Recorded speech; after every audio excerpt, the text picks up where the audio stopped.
Entends mon cœur, Seigneur. Entends mon âme qui te loue, Seigneur.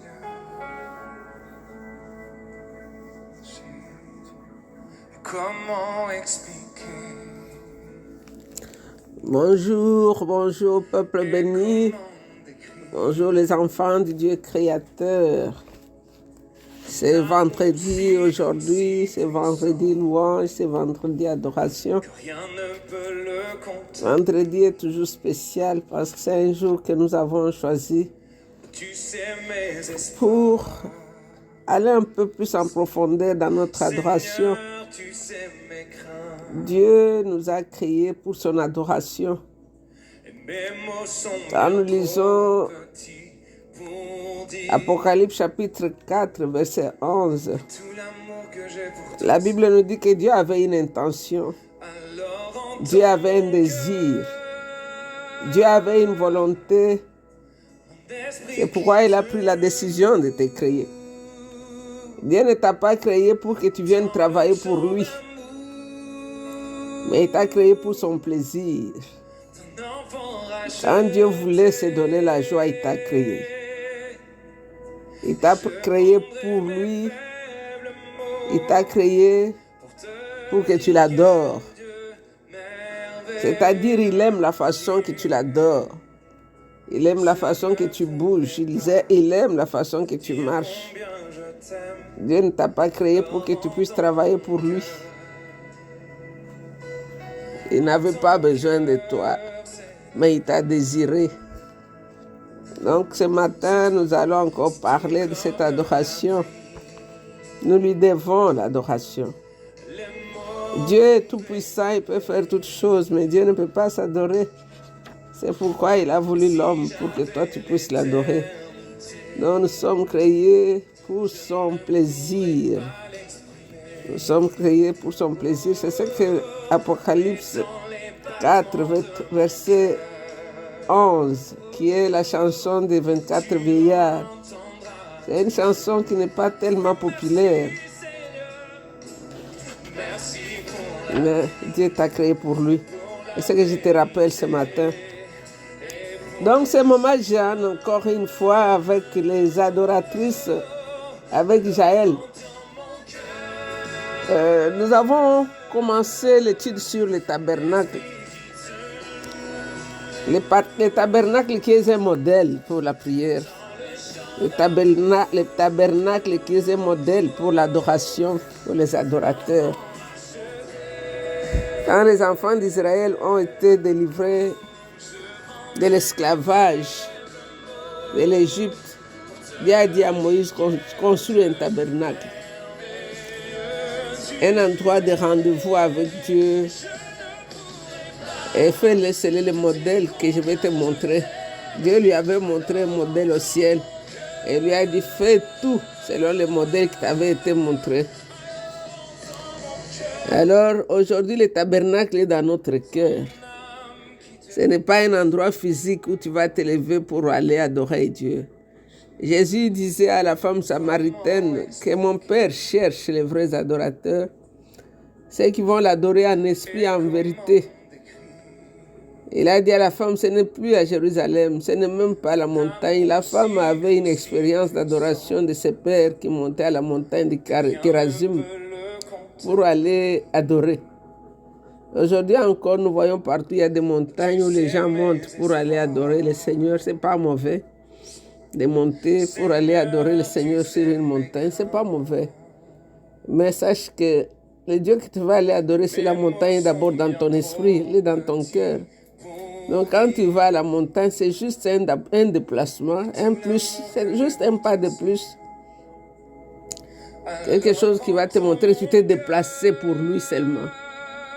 Mais il est dans ton cœur d'abord, il est dans ton esprit, car l'adoration se provoque d'abord dans ton esprit. Un esprit régénéré par l'Esprit de Dieu. Donc ça fait quelques semaines où nous avons commencé à parler du tabernacle. Le tabernacle que Moïse avait dressé dans le désert. Nous avons parlé du parvis. Le tabernacle avait on peut dire, il y a une maison qui a 2 chambres et puis la cour extérieure qu'on appelle le parvis. Et tout ça, c'est clôturé par une clôture que Dieu aussi avait donné les dimensions des choses qu'il fallait utiliser pour clôturer. Quel matériel utiliser, tout ça, Dieu a précisé à Moïse, même les distances entre les panneaux qui sont là dehors, qui clôturent le tabernacle, Dieu a donné. Dieu dit, fais tout selon le modèle. C'est pourquoi on ne peut pas adorer Dieu en dehors de sa parole. On ne peut pas servir Dieu sans sa parole. La parole de Dieu et Dieu sont un. Le seul langage que Dieu utilise, c'est sa parole. Le seul langage que Dieu comprend, c'est sa parole. Tu ne peux pas te dire qu'il y a un autre livre qui dépasse la Bible. Tu ne peux pas te dire que toi, tu vas fabriquer tes propres méthodes. Il faut toujours voir si ce que tu fais est conforme à la parole de Dieu. Donc, nous prenons le tabernacle comme modèle de la prière. On ne va pas fabriquer un tabernacle qu'on va entrer pour adorer. Tout ça, c'est dans l'imagination, tout ça, c'est dans le spirituel que ça se passe. Nous avons parlé du parvis, où nous avons vu qu'il y avait un autel de rein qui représentait les souffrances de Jésus, le prix payé pour notre rédemption. La bête qu'on a menée, que Jésus maintenant a remplacée. Nous avons vu le vase, le cuve de rein, qui est l'eau de la parole, qui nous parle de la parole de Dieu. La parole de Dieu est Jésus, il est la parole qui a été faite chair. Et qu'en Jésus, on peut se voir. Dans la parole de Dieu, on regarde, on voit ses fautes, on voit comment se repentir. Maintenant, nous dépassons le premier rideau pour entrer dans le lieu saint. Je vais lire Exode 25, 31 à 34. La Bible dit ceci. On fabriquera un porte-lampe en or pur, martelé. Il sera d'une seule pièce. Pieds, branches, calices, renflements et fleurons. 6 branches partiront de la tige centrale, 3 de chaque côté. Sur chacune des 6 branches, il y aura 3 calices en forme d'amande, avec les renflements et fleurons correspondants. Sur la tige centrale, il y aura 4 calices en forme d'amande avec les renflements et fleurons correspondants. Nous allons aussi lire le verset 37. On dit, on façonnera les 7 lampes nécessaires et on les placera sur les portes-lampes de telle manière qu'elles éclairent en avant. Donc ici, c'est un chandelier qui a 7 branches. 3 qui sortent à gauche, 3 à droite et au milieu, il y a un qui sort là-bas. Au total, ça fait 7 lampes. Avec les Juifs, ils ont leur chandelier qui a 9 branches.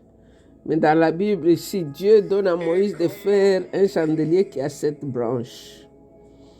Et nous verrons ensemble chaque branche, qu'est-ce qui nous représente maintenant quand nous voulons l'utiliser pour notre temps d'adoration, notre temps de prière.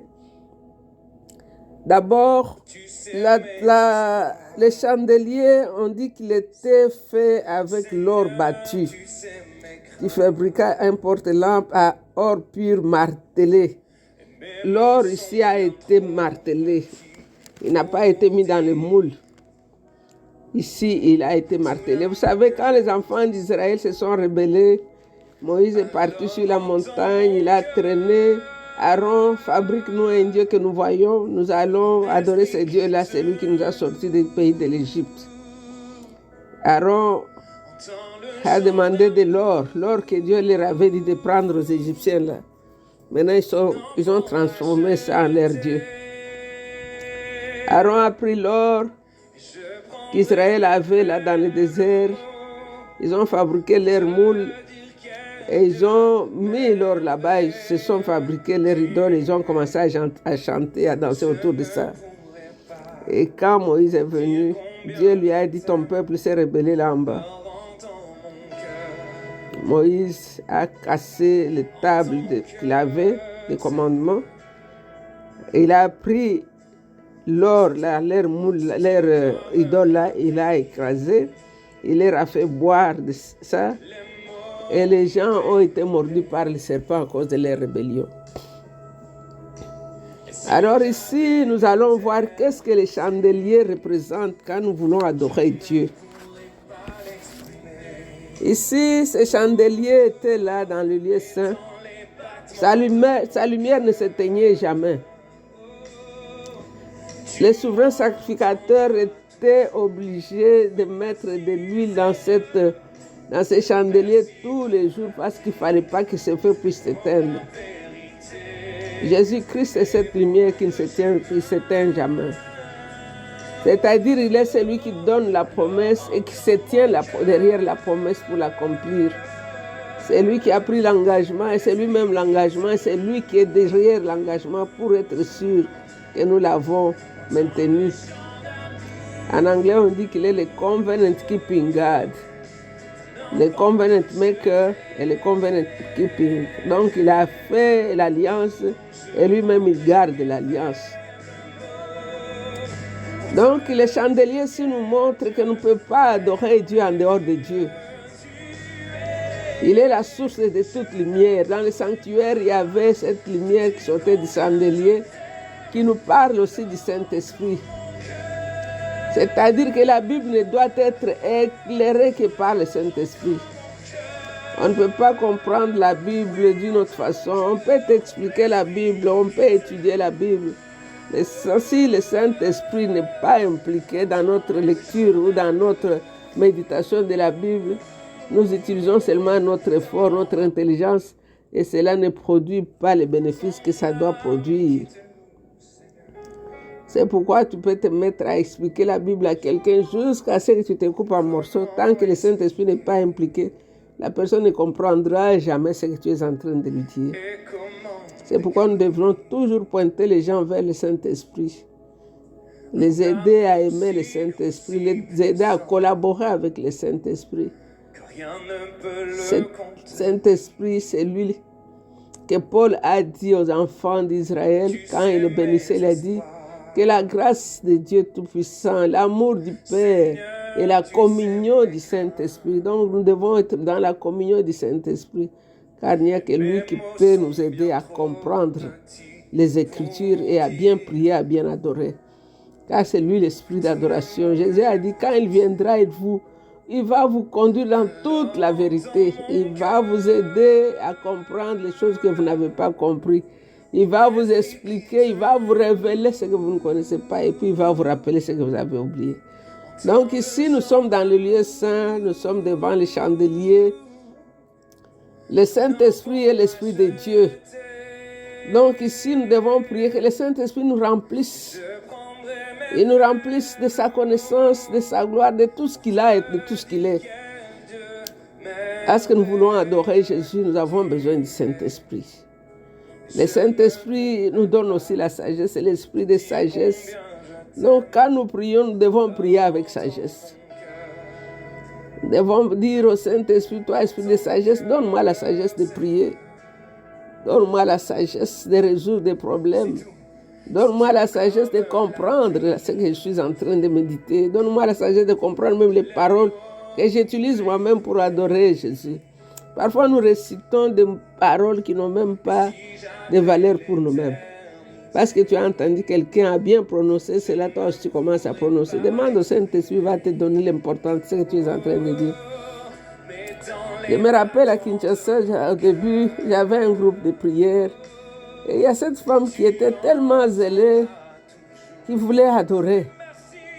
Alors un jour, elle est en train d'adorer. Elle dit, Seigneur, au lieu de dire que tu es 3 fois saint, elle dit, Seigneur Jésus, tu es 3 fois 5. Elle a entendu, ça sonnait 3 fois 5. Dans ses oreilles, c'était 3 fois 5. Elle dit, Jésus, tu es 3 fois 5. Donc, quand on ne comprend pas, on dit n'importe quoi. Surtout quand tu pries ou tu chantes dans une langue que tu ne connais pas, demande d'abord l'explication, qu'on t'explique c'est quoi les paroles de cette chanson. Parce que tu es en train d'adorer Dieu, tu dois utiliser la sagesse, tu dois utiliser l'intelligence. Le Saint-Esprit aussi, c'est l'esprit d'intelligence. Quand nous lisons Ésaïe 11, le verset 2, l'esprit d'intelligence, l'esprit qui était sur Jésus.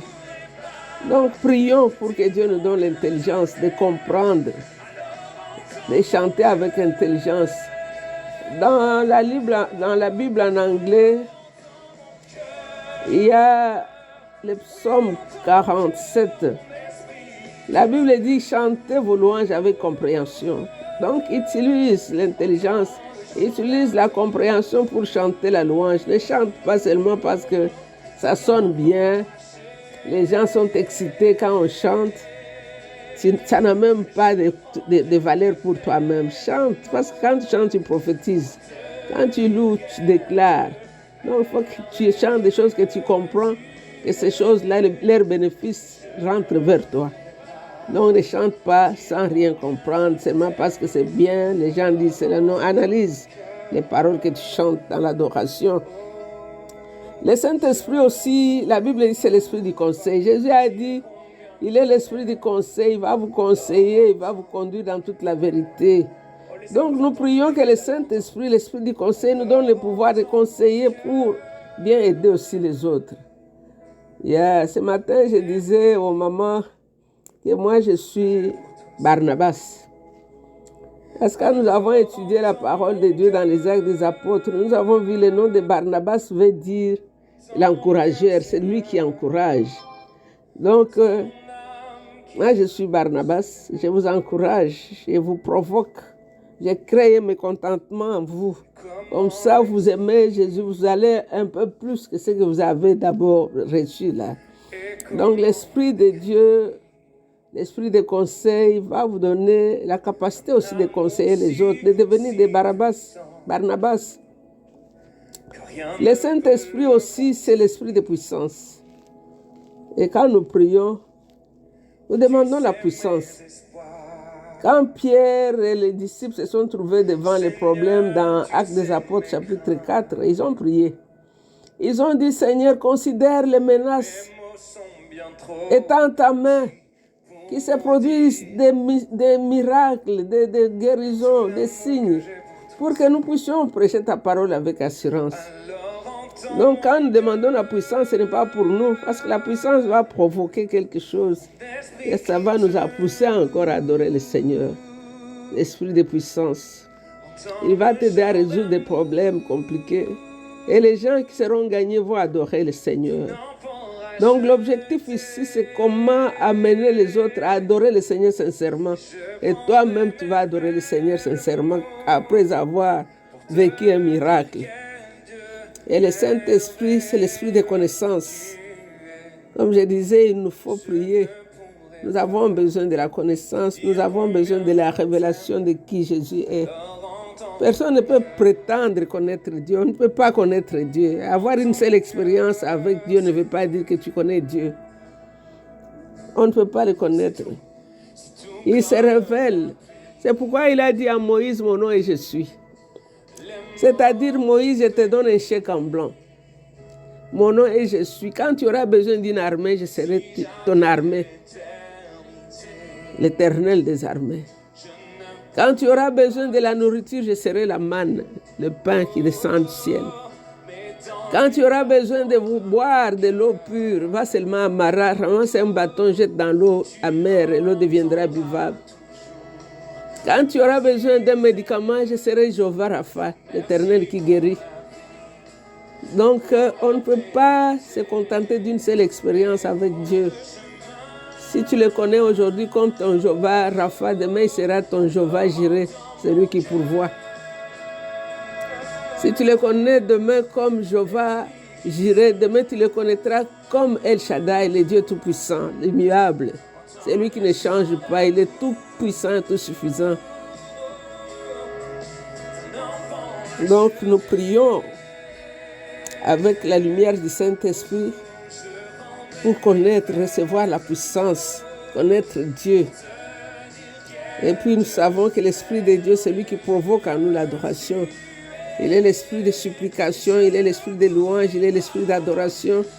Nous prions que le Saint-Esprit nous amène dans une adoration profonde, que nous passions à un autre niveau pour adorer Dieu. Donc voilà ce que les chandeliers à cette branche représentent. De un, c'est un type de Jésus, il représente Jésus. De deux, sa lumière nous parle de Jésus qui fait l'alliance et qui garde l'alliance. Et en même temps, ça nous parle aussi de l'Esprit de Dieu qui nous illumine pour pouvoir comprendre les choses de Dieu. Car sans l'Esprit de Dieu, on ne peut pas comprendre les choses de Dieu. Dieu est esprit et il faut que ceux qui l'adorent en esprit et en vérité. Oh, nous voulons te dire que nous t'aimons, Seigneur, tu es un Dieu merveilleux. Moi, je parlais, mais c'est toi, Seigneur, qui va amener ça dans l'esprit de ton peuple. C'est toi qui vas leur expliquer les Écritures. Crée la soif dans leur cœur d'aimer la parole de Dieu, d'aimer les Écritures. Crée la soif dans leur cœur d'aimer parler avec le Saint-Esprit, d'entrer en intimité avec l'Esprit de Dieu. Seigneur, glorifie ton nom. Et ce vendredi, je le déclare un vendredi de miracles, un vendredi de puissance. Et un vendredi où nous allons encore expérimenter quelque chose qu'on n'a jamais expérimenté. Merci Seigneur de nous aider, de nous garder fidèles à toi. Sois béni, Roi de gloire. Et c'est dans le nom de Jésus que nous avons ainsi prié. Avec beaucoup d'actions de grâce, je vous dis bon week-end. Soyez bénis. C'est Maman Jeanne, love you. Bye bye.